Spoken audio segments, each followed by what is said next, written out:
All right, ladies and gentlemen, welcome back to the sixth episode of the Mind Healing Through Mind and Emotion podcast.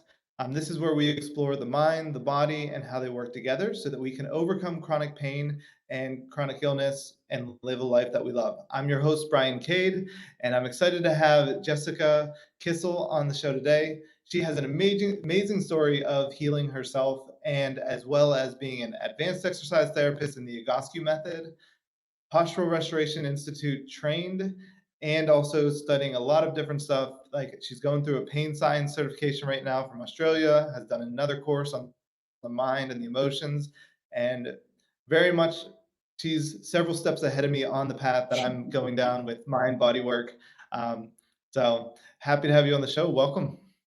Oh, thank you very much. Yes, I'm a lifelong learner, always wanting to see what's new and exciting and that can help people. That's beautiful. Yeah, it's always there's always another thing that's like, oh, what is this part? How can that add? There's too many. You can't do it all. That's what I have to tell myself. Yeah. Same thing myself. It's like slow down, one thing at a time, and you already know enough. Right. Yes, we got Yeah, to remember that. yeah. So with all of that training, especially focused around pain, like how did you get into this work? Pain, injury, Pain? being a gymnast for 15 plus years into college and just multiple injuries and pain and three knee surgeries, hip surgery. And basically it was the doctor who said, you need a hip replacement. You're 30 something and bone on bone and come back when you're disabled enough, can't do anything. And that was not acceptable to me. Mm, And I was an activity. My greatest joy in life is being outside moving. And that was threatened big time. And so I started a search of, there's got to be another way.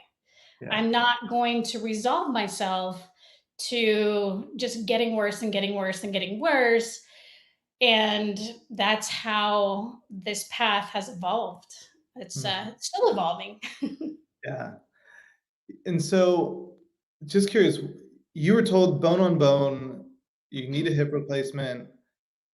For a lot of people, we hear that, and it's like, especially when some like as an Egoscue method practitioner, it's like, no, I have a real issue. Like this is a like it's a real issue. It's bone on bone. Like I need something. What was it that allowed you to go through the process? Or what was your thoughts about that when you hear you're bone on bone, like you can't do that stuff? Well, it's very scary, Mhm. right? When you hear that and picture that, in your body, and of course they do show you pictures and the big hole in the labrum and all that kind of stuff. It's very frightening, but I don't know, for some reason I didn't let that stop me. Mhm. And what they're showing with the research actually in knee osteoarthritis is that you're never really bone on bone. There's always some joint space. There's Mhm. always, if it was bone on bone, how could you move? Right. Right? Yeah. So there's always something that is you can build on in Mm, there. And but at the time, I didn't know that, but I okay. just had this feeling that I couldn't accept that, Mm, and I had to look and see if there was something else that I could do. So I guess yeah. I wouldn't give in to that idea. Yeah. I was So hearing it determined, tenacious about it. right. So hearing it, it was scary, but at the same time, you're like, that's not what I want for my life. I'm not gonna go down that path. If I don't have to, Yeah. exactly. And so what do you think it was? Because you were in your 30s and bone on bone hip issues, we imagine to be someone at like 70. So what was going on? Like, what led to that? And just a short note, as I mentioned, age is most people say we have pain because we're old. And it's like our Right. pain is showing up so much sooner now. in kids even, where they're having hip issues, back issues in their teens. So I just want to make that note as I did make that comment. But what do you think was going on that wasn't age related, and how did you end up with that kind of condition? Since I was young, and I don't remember it well because I was young, Yeah. I remember that I had to wear special shoes Hmm. because my alignment wasn't good from the foot to the knee to the hip and so forth. I was a gymnast and I struggled. I struggled like with a back bend and getting that extension. So there were definitely some limitations and challenges with my physical structure that I could have been born with, who knows. But from an early age, I had that. And then I did gymnastics, which not an easy sport on the Hmm. body for Yeah. sure, asks huge demands in not normal positions and Right. stress and strains. And then from that, I decided professional mountain biking would be a good idea. And picture the position of being on a bike, not great posture. And when I say I was doing long events, I was doing 24-hour events. So long periods of time in a poor posture and a body that probably wasn't really designed for that much at that intensity and that position. And so I think it was more that I had some things coming in, Hmm. and then I also overdid, not that I knew it at the time, but just too much of that repetition. Yeah. And so for you, it was position and repetitive motion in the wrong places. Right. Yeah. In bad positions, basically. And so that can create stress in the joints. Mhm. And so in your book, and it's The Pain-Free Athlete, right? The book? The my business is the Pain Free Athlete. The book is Winning the Injury Game. That's right. Yep. And so in the Winning the Injury Game, you talked about this idea of athleticism and health. And we often think that like, and I had it myself, but while I was getting migraines, I could lift weights and like, but you're healthy. And I'm like, I'm falling apart. So can you elaborate? So we hear athlete, gymnast, 24-hour mountain bike. Can you share a little bit about that dynamic of the athleticism versus health and that relationship?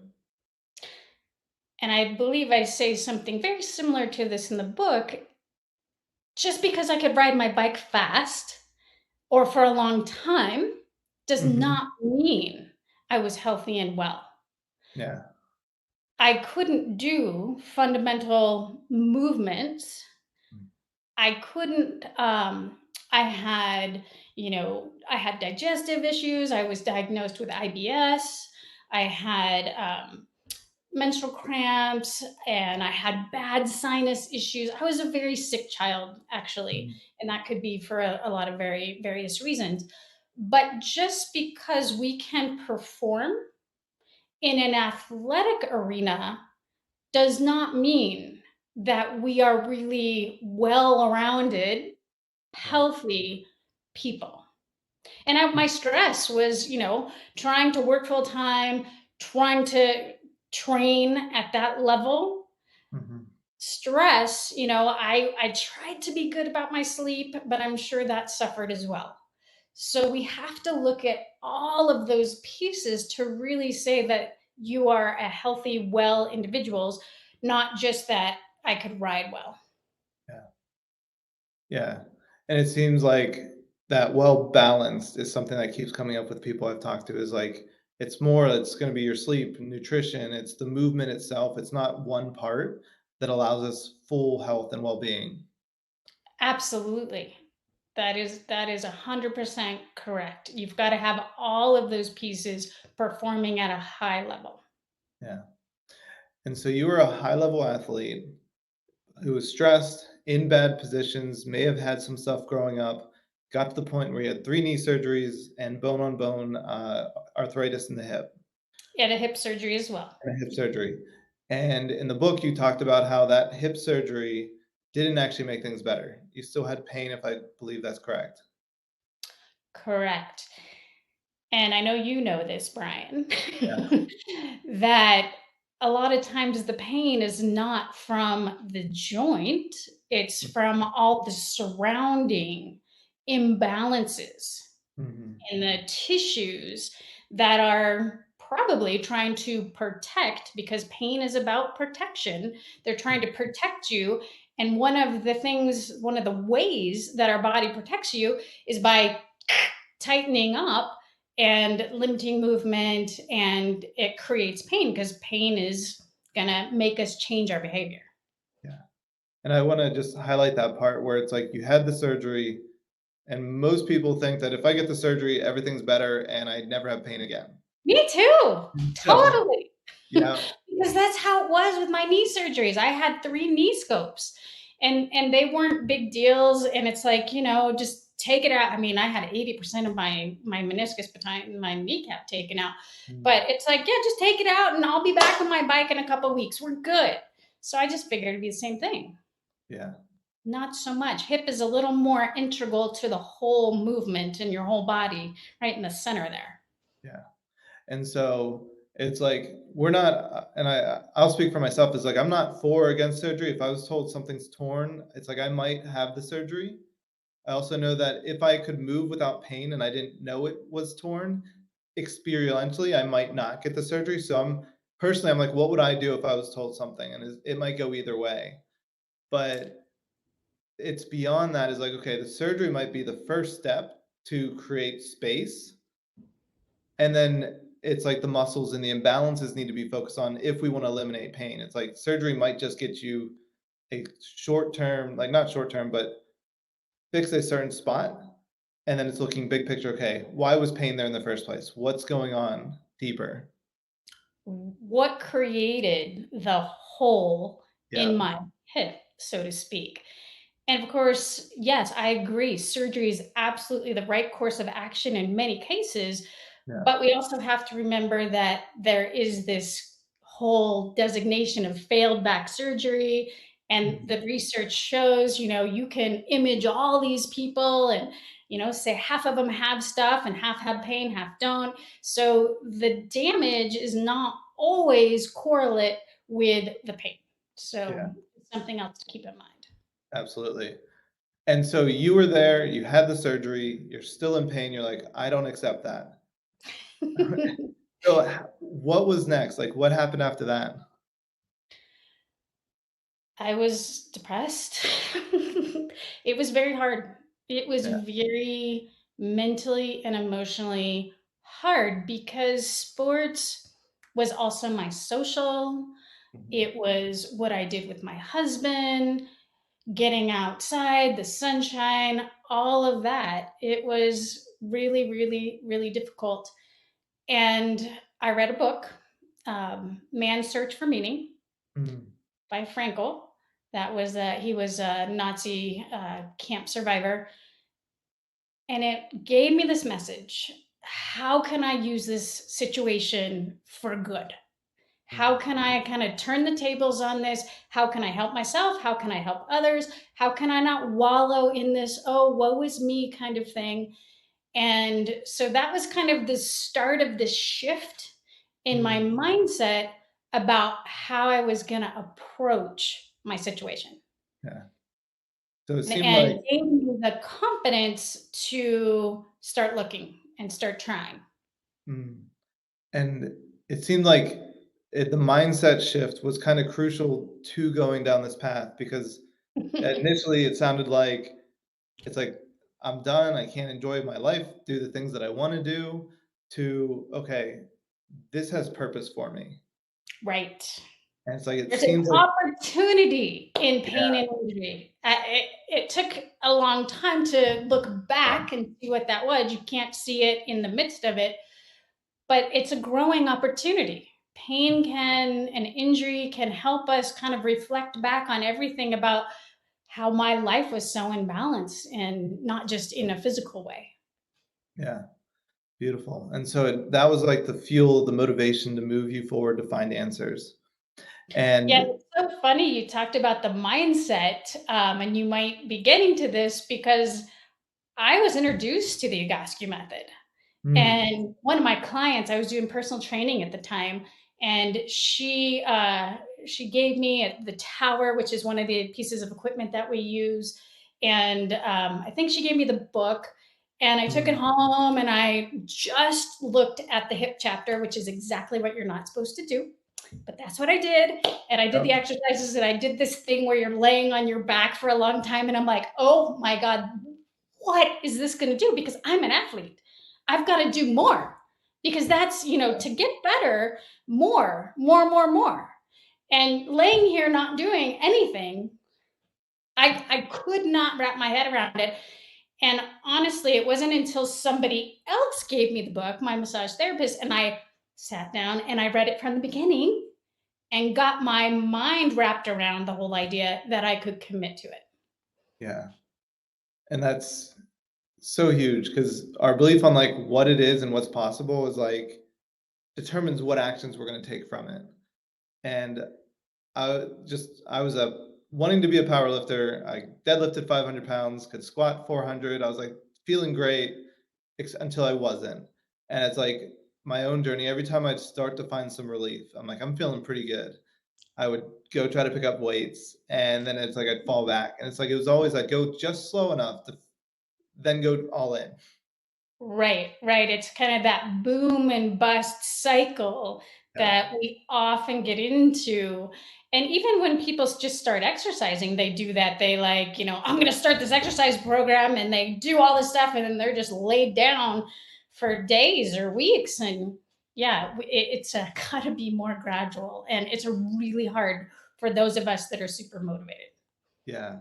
How did you was it just reading the book or what happened such that you're like, "Okay, now I can slow down?" Or did you still push a little bit too hard even reading the book? So then I found a therapist. Uh-huh. Um, and the Phoenix Clinic. I was in New Mexico at the time.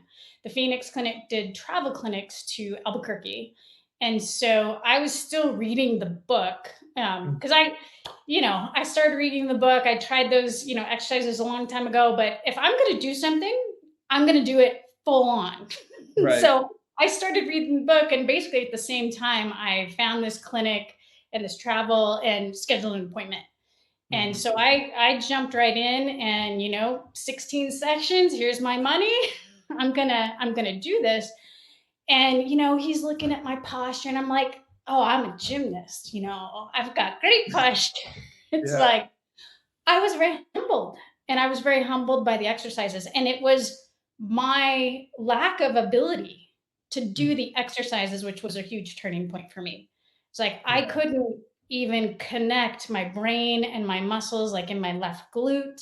Mhm. And so it's like, how was I even riding my bike was my first question if I can't use these huge power source.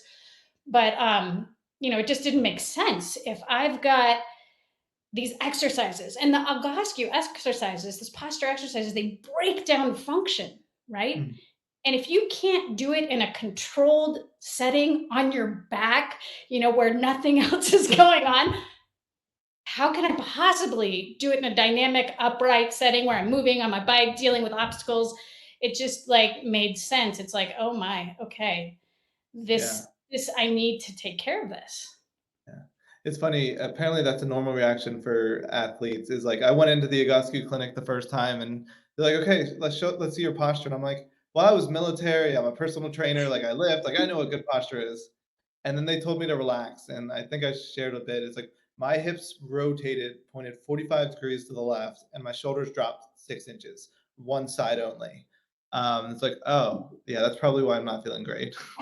Oh, I And mean, so it's so eye-opening because yeah, we don't look at ourselves that way, and we don't, like you said, we don't relax. We just like, okay, this I know what I'm supposed to look like, so hey, let me do that. But actually, we for the most part don't know what we're supposed to look like because we don't have good role models and images out there. yeah. The other thing that you really is the idea that you couldn't engage your glutes, which sometimes the glute exercises are laying on your back, knees bent, and just trying to That's squeeze a glute. And we'll have people come into our studio, and it's like we used to do a lot of weightlifting, And we have people like, I want to lift weights. But at the same time, I'm like, you want to push 50 pounds overhead with one arm, but you can't wave a circle and feel good and make it look smooth. And it's like, for you, it seems like that was a crucial point of realizing if you can't do the basics in a static, sterile environment where you don't have demand of weights or anything, can't do it in that setting. Was it an immediate, like, "Ah, I got it," or did it take some time for you to be like, "Okay, I have to take it easy other places until I get my glutes to work evenly," or what was that like?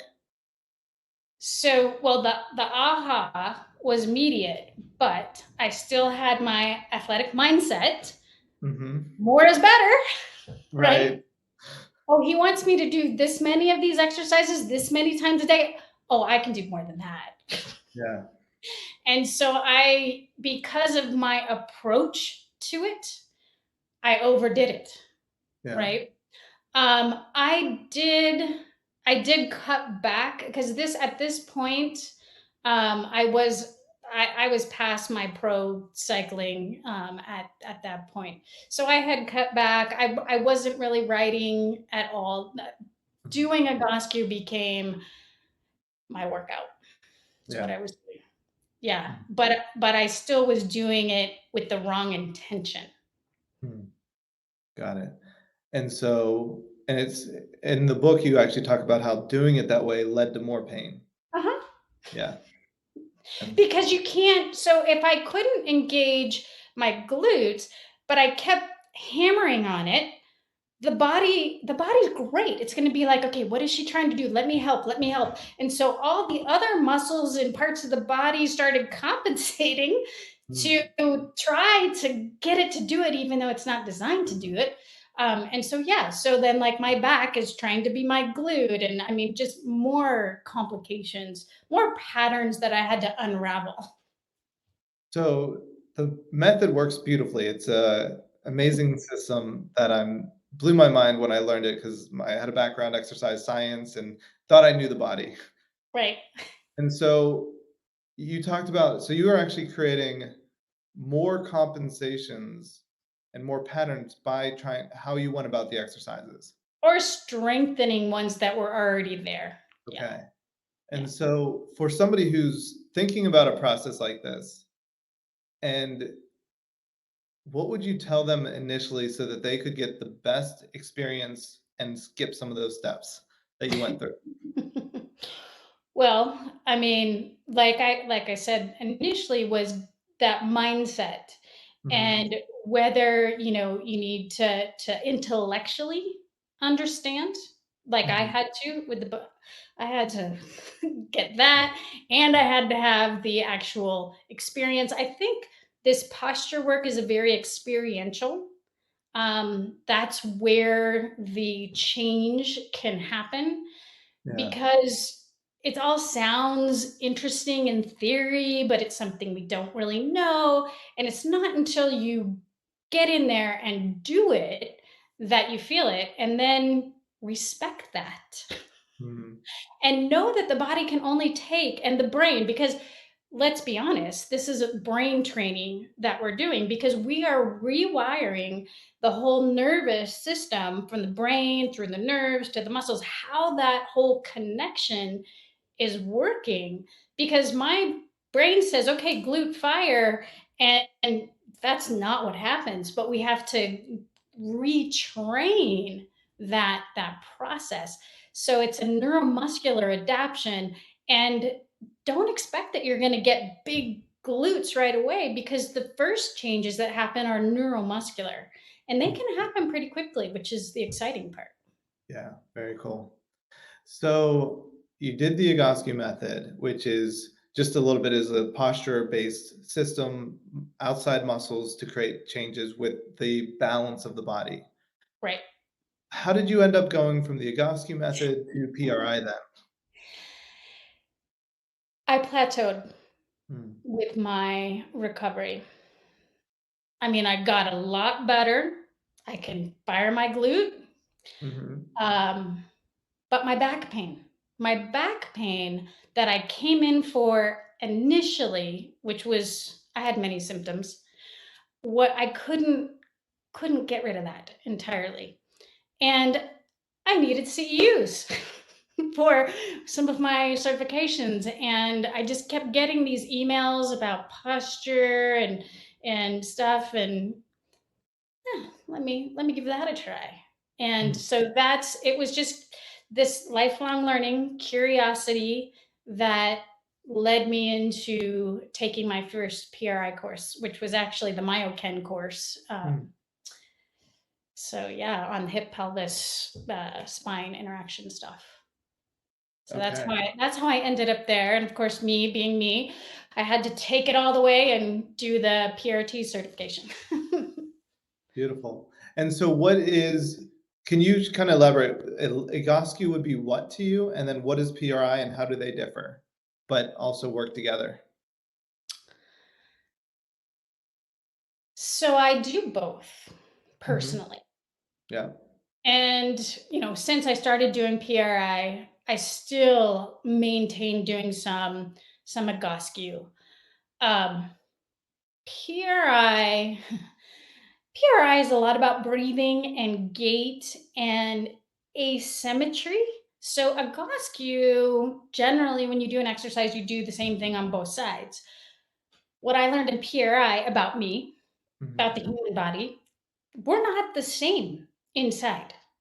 We've got a heart that's kind of offset. We've got lung differences. We've got organs on this side that aren't on that side. I mean, it's not all balanced in there. And that can create patterns. And one of the common patterns, actually, as human beings, is not being able to engage the left glute, and more so not being able to get into that left glute appropriately, use those left abs, breathe appropriately, all of those types of things. And of course, again, another experiential thing, I'm in this class laying on my back with my feet on the wall trying to blow up a balloon, and I swear my neck, I thought it was going to burst. I really did. It was so painful. So it was like, holy crap, I don't even know how to breathe. Yeah. So there was that. And it's amazing to me, the Egoscue is all about symmetry on the outside, which I'm like, I can see that. We're symmetrical, left arm, right shoulder, left shoulder, hip and hip should be symmetrical. PRI for me was really like asymmetrically, inside, we're asymmetrical. And Right. if we look asymmetrical outside, that means we're not functioning correctly on the inside, and Correct. whereas the breathing comes in. Really loved also seeing the patterns that I was seeing in Egoscue. Is like, oh, okay, that's why we're shifted. Yep. Yep. So, Absolutely. so you're still doing both and integrating them together. Where are you at now? So, like, it sounds like a rough journey. You've had a lot of things, and it's taken some time. What's life like for you now? Is there any limitations? It seems like you're still doing some pretty crazy bike rides. Yeah, in June, I did a 5-day gravel bike stage race up in Oregon, which Hmm. was I think over 350 miles and tons and tons of climbing. And yeah, I had one bout. I actually wrote a blog about it where I had some sciatica Hmm. during a very 2-hour climb, like forever. And but I could see that I was all like this on the bike, and I was able to focus down on my breathing, focus on my sit bones and everything, and be able to finish the ride. I did get massages after every stage. I did do exercises after every stage, but that's fine. I see this is just part of my life now. Yeah. It's how I warm up, it's how I cool down, it's how I take care of my musculoskeletal system. Yeah. Next year, we have plans to go to Croatia and do a 5-day mountain bike stage race over there. I'm running, I'm golfing, I'm hiking, basically doing most whatever I want. We don't have much snow here in Moab, so that's not unfortunately too much of an option. But yeah, I do have to do my exercises. I do get myself, if I'm lazy and slack off, I do get myself into problems.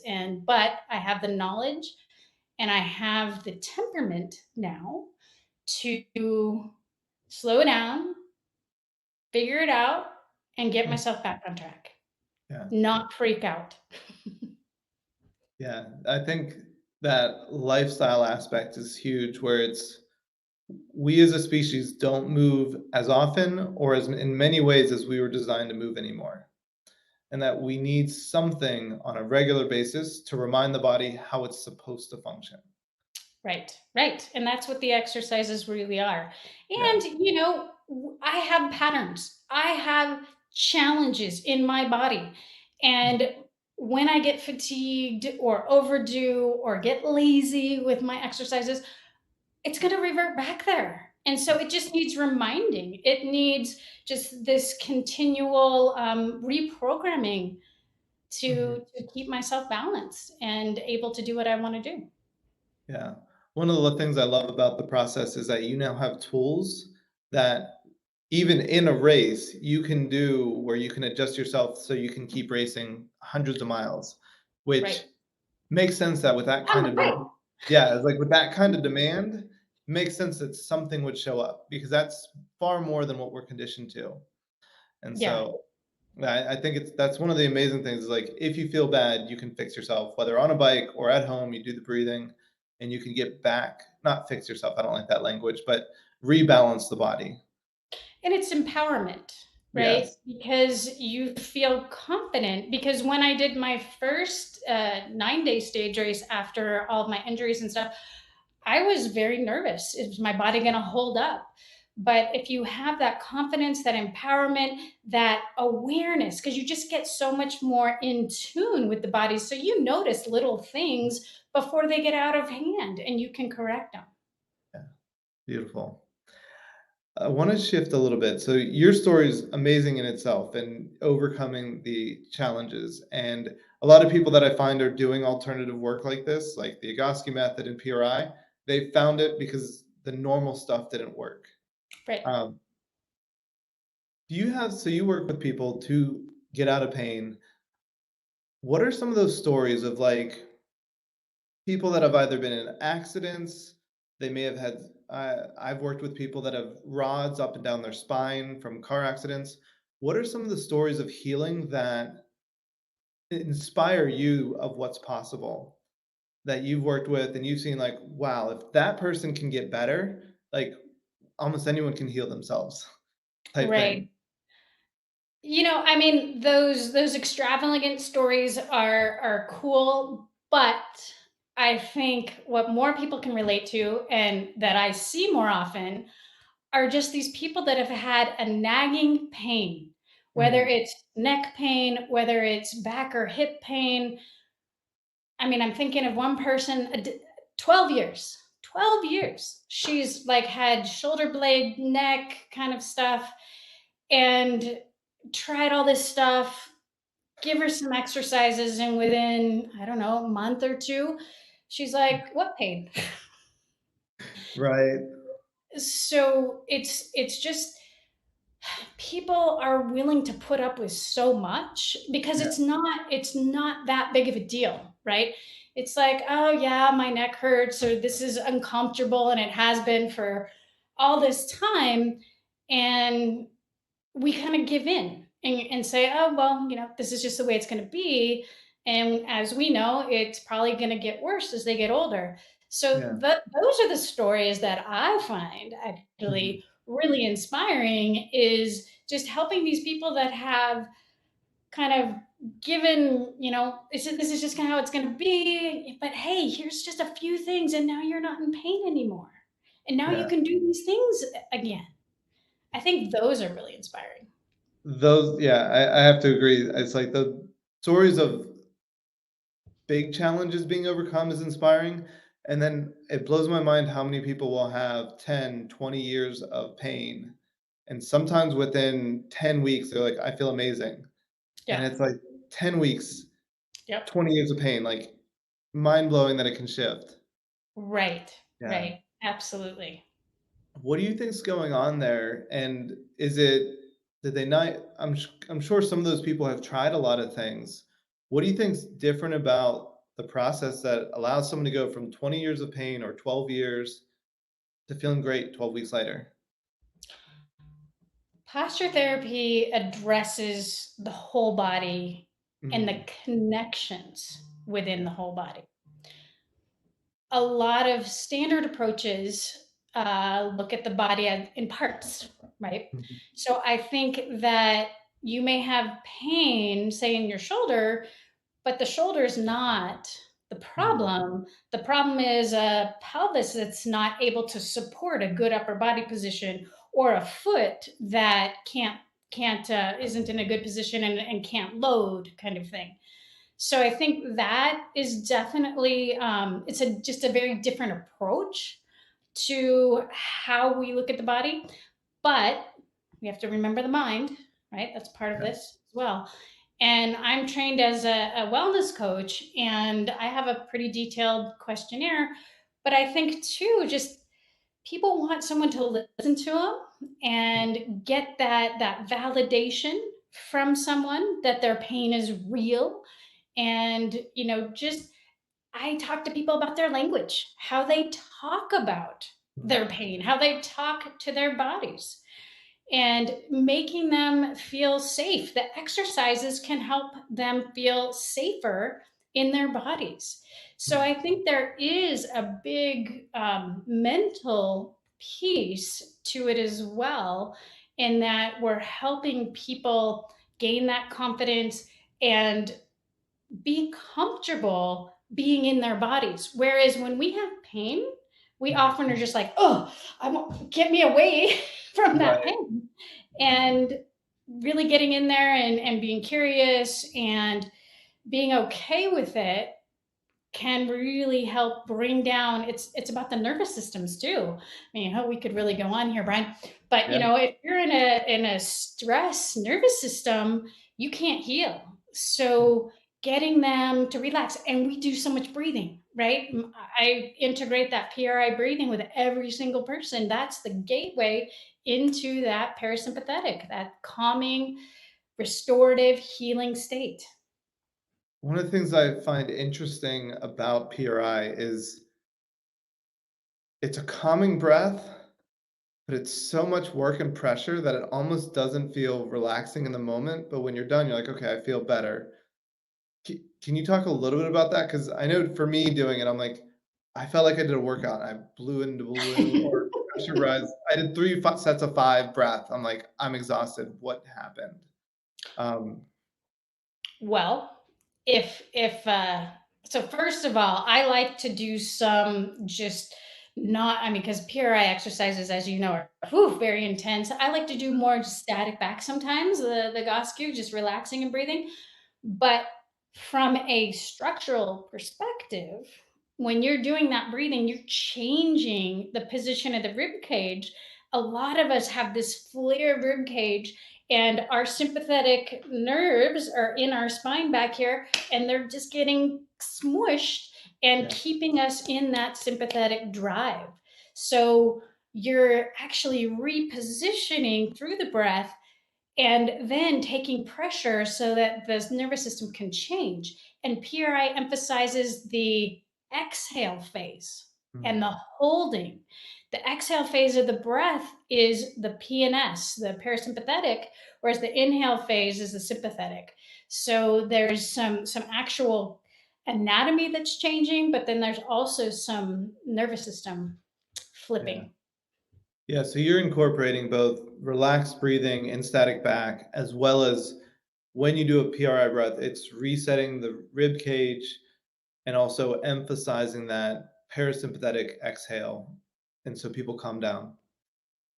Yeah, That's I think it's a combination of both. yeah, Because PRI exercises can be stressful. Okay, yeah, I gotta get my heel, and I gotta get this, and I gotta get that, and oh my. yeah. So balancing some of that with just and exhale and breathe and relax. It's amazing. And I think you mentioned it a bit is like we underestimate or forget, I'm not sure which, that our body can't heal when it's in a stress state. The energy is the energy, if we're stressed, whether about work or the whatever's happening in our life, our body is in a fight or flight. There's no energy for repair because you have to face something. Stress is a catabolic or breaking down. Mhm. So we are preparing to fight, flight, flee. And so we're breaking down, trying to get nourishment and so forth. And it's not a time where we can be repairing the body. It's just like that is not important. Posture is not important because we might be eaten by that lion, but these days it's like, yeah, it's that deadline, it's that lack of sleep. Even exercise is a stress. And Right. the brain doesn't know what the source of the stress is. All it knows is the load of the stress, Yeah. right? So we have to think about that in all of this too. Yeah. And I love that you brought up the exercise being a stress because so many people kind of that athlete health mindset is that we're going to the gym, we're pushing hard, we're getting healthy. When watching a lot of people, I'm like, you're actually making yourself sick the more you work out like that. Can you elaborate on that a little bit? Well, like, again, I'm going to go back to it's the intention that you go into it with. And yeah, if I mean, I've worked with people. I'm thinking of my one of my guys in the UK, and working with him, and it was the attitude that he was going into his workouts with, and I have to lift this much, and I have to do this and this, and Mm, then when it was just like feel your body, be aware, and notice. I mean, his whole workouts completely changed and got better. that's amazing. So it's often again, that energy, that intention that we bring that can either be stressful or Mhm. it can be restorative. I'm Yeah. listening to a book on play right now, Mm. and that's what they were talking about is, going for a run can be play, but it depends where your mind's at. If you're trying to get your PR, or if you're like experiencing and feeling the wind and the sun, it's two very different experiences. Yeah. It seems like that intention and the mindset around it is shaping the experience of either your Egoscue exercises or your workouts or just about anything. It's all about your perception, right? Yeah. So I know you've done some work in the mind and the emotions and how it contributes to pain. Could you share a bit about that? A bit. Okay. We're almost out of time. I'm sure we can have another conversation, but So, I mean, the body, the tissues hold emotions. mm, And you've probably worked with people, I know I have, where you do something like hip opening type of things, just some abduction, adduction, and they just start crying because some of those emotions are being let out, released from the body. yeah, And so those repressed emotions can create pain in the body. Real brief. that was brief, yeah. Um, what have you gotten to that how do you is it the exercises and you just I know being that accepting and non-judgmental space of whatever shows up is Right. powerful. Is that kind of your approach, or do you, with the health coaching, also kind of go into some of the repressed emotion stuff? I took a course last fall on Unlearn Your Pain, and Howard Schubner, and he's big into all of this, following in the footsteps of John Sarno, Uh, which actually, Healing Back Pain was one of the books that one of my first Egoscue therapists recommended to me. And so I'm actually working with a mentor right now to kind of figure out how to fold this piece in because it's very delicate and sensitive. I mhm, think it's super important, but I'm still working on how to bring that in. But I will be. beautiful, yeah. There's like I've was doing coaching initially and then also the Egoscue, and I'm like, okay, I can see the emotions showing up and vice like I can see the patterns back and forth. It's like, how do we bridge that gap where working with the whole person and be and it's like there's not a lot that do both, that are like, "Okay, let's Right. look at both." And so, it's either we're gonna just deal with emotions or we're just working with the body, and it's like, I think in the moment, being able to bridge back and forth is powerful. And one way to do that is when you have someone doing that exercise and you're kind of seeing that Mhm. change. And even for someone, doing an exercise, what am I feeling right now? Mm, What's going on as yeah, I'm doing? Because I'll speak for myself. Being aware of my emotions is not something that is a regular habit for me. mm, So I'm in this process of trying to check in and how am I feeling right now and what's going on for me right now, and just noticing, helping people help themselves, if you will, making them aware and saying, hey, I noticed, a change in your tone, or your language has shifted. What are you feeling right now? What's going on mm, with you about this? Do you want to talk about that? And posture therapy, healing, it's about the exercises, but for me, exercise is a little piece. yeah, And allowing that space to let them talk about that stuff, and you might be surprised at kind of what comes up. yeah. And then you might have to refer out. Yeah, it's an amazing process.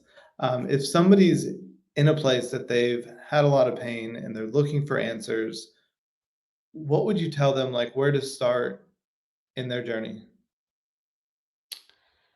Well, it really depends on what they believe they Mm, need, mm, right? And that's one of the questions, that I ask people, because for something to be effective, mm, they need to believe that it's going to work and have confidence in the person that they're working with, and trust and all of those kinds of things. We often know what we need, mm. but we don't trust it. Yeah, And I yeah, gotta say, it's easier to make everything about the physical body. It mm, really is for everybody. It's easier to make it about the physical body than yeah, that, oh, I might be stressed, or I might need to change my sleep habits, or I really shouldn't have 5 cups of coffee, or something like that. yeah, But it's what the person is motivated about. Are you motivated to do something? Do you think it's nutrition related? Do you want to go there? What are they drawn to do? So I can't say, they should, look at their posture or something, because that might not be the right place for them to start. They have to, keeping with it is the hardest part, right? yeah, And so they have to be really motivated and go, I have been thinking this for a while. This is what I want to, my first step. Everything in coaching, right? One step at a time. yeah. What's the step that makes the most sense that you can commit to right now? Mm, beautiful and great advice. I don't know if you haven't read it. There's a book called Mind Over Medicine. Yes, I love that. Yeah. Yeah. I do refer to that to Liza Rinkin in my book. Yeah, Mind Over Medicine, and then she's got one on fear, and she's got a new one as Mm, well that I have on my wish list. awesome. Yeah, I'd love to get her on the podcast at some point. Oh Just yeah, she'd be amazing. yeah, she recommends asking that very same questions, like, "What do you think you need?" And people would give all kinds of answers that not related to health at No, all. nope, nope. Like, "I need to get my finances in order," and it's like, "What?" And Yeah, they no, do. I have a question like that on my questionnaire, and a lot of times I need to relax, and it's like, okay. Right? That's what I go with. And guess what? We can get into static back, and we just can do some nice breathing, and we can do some stretching, and that's going to help them relax. But we can also give them some other tools Mm, as well. So we can combine some physical tools with some mental tools and practices. And yeah, so you got to be flexible. yeah, and it's like, who's in front of you right now? Like, what does this person need that's Exactly. different from than the other 5 people you saw today? Yeah, Right. Everyone's a unique individual with their own motivations, and they're ready for what they're ready for at the time. And we can't force what they don't want to do. Yeah, perfect. And we're getting close to the end of the time today. Is there anything that you wished I would have asked, or anything, thoughts that you have that you'd like to share? Oh, no, let's see.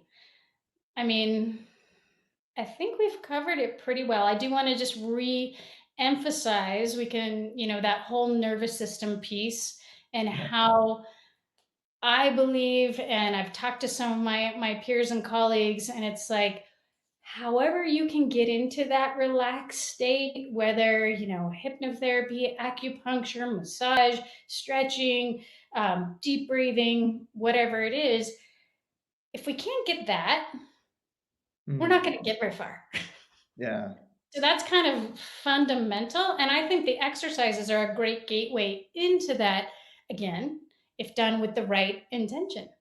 Mm. So it's that, just the reinforcing that if the body can't calm down and be relaxed, healing can't occur. Nope. And if you're not sleeping, because that's where we recover, and that's the ultimate letting go and relaxing, you're gonna have a hard time as well. Yeah. And just curious, what do you recommend time-wise for sleep? Is that, how individual is that? Do you have a recommendation? Yeah, there's a new book that one of my clients was talking about exercise. Have you read this one yet? Yeah. I haven't. And he was saying something, I think the best advice I have heard about sleep is, if you're tired, go to bed. And if you fall asleep right away, you're probably sleep deprived. And if you ever have the luxury of just giving yourself the ability to sleep in and kind of figuring out what is the amount of sleep that works best for me when I am not dictated by an alarm. Yeah, I hate that one answer. The only the only reason I don't like it is every time I do that, and I've done it many times, it's 9 hours almost to the dot. Is like, my body needs 9 hours, and it's like, during the week, getting 9 hours is a bit tough, and because I get up at 5, so I'd have to go to bed at, like, 8, and so I get 7.5 during the week, and sometimes on the weekends get 9, but almost every time, 9 hours, which is like, I have so much I need to do. You sound exactly, that's what my body loves, 9, Yeah, but realistically I don't generally get it. And then, of course, they say that getting extra sleep on the weekends is not great. I mean, they say that getting up at the same time or within 30 minutes is really the key to a good sleep cycle. There's a lot more, about sleep that needs to be looked at, but it is an important component. absolutely. Lately, I've been exploring the idea of, uh Dr. Huberman, with the Huberman podcast, talks about non-sleep deep rest. So different Mhm. yoga practices where it's like you might not be sleeping, but, or it's not going to replace your night's sleep, but you can do these relaxation practices and still replace that. And there's going to be benefits far beyond just sleeping. You're also going to be training your brain to be more relaxed in as well. So I've been trying to add that in as part of my static back process when I'm laying there for Right. 15 minutes type thing. And I think they've found the same kind of thing with meditators that, so much meditation is similar to so much sleep. So, yeah, having those kind of restorative practices mixed in to the day is Yeah. a good way to regenerate and recharge as well. Yeah, perfect. And I love that. Yeah, it seems like you've been at this path for a while, and it's like all the different elements you've brought together. Yeah, it's exciting to know what you can do for people. So very Yeah, cool. got to look at the whole body, but also the whole person. Yeah, We got to absolutely. keep expanding our approach. Yeah. So if somebody's heard the podcast today and they want to get in touch with you, what's the best place you'd like me to send them? My website would be great, and it's the Pain Free Athlete or PF Athlete is the PF website. Athlete. Yep. Yep, and I've got a lot of great blogs. I work really hard on my blogs once a month to put out. I have exercises on there and a lot of the different concepts that I talked about. And I also have courses on like back pain, core strength, and I do a live weekly class online as well. So you can get a membership or a free membership. And I do free consultations as well if anyone wants to go into anything further. Beautiful. Well, it's been a pleasure having you on today. I'm going to put the courses, the link to the courses, the website, all in the show notes. So if anyone's listening, they can definitely follow you to learn more. Highly recommend it. Just at least doing a consultation, because the insights and just I can tell you're there to serve. You're not, hey, you should sign up right now. It's like, where are you at? What's going to serve you best? And I really love that about your approach. Yeah, it's not the best money making, but my underlying, motivation is I want to help people, and if I'm not the right person, I want to kind of help you. You might be right for you, like we did, right? We had a consult, and it's like, well, I'm trying this. I'm like, you go, you do that, Yeah. and yeah. So I tried to be no pressure. I don't like that. I don't think anybody likes that. Yeah, I agree. And so it's been a pleasure having you on today. I look forward to having you on again, talking about different, more specific topics, whether it's back pain or shoulder pain, those type of things. So it's been great having you on the show today. Thank you very much, Brian. I appreciate it. It was fun.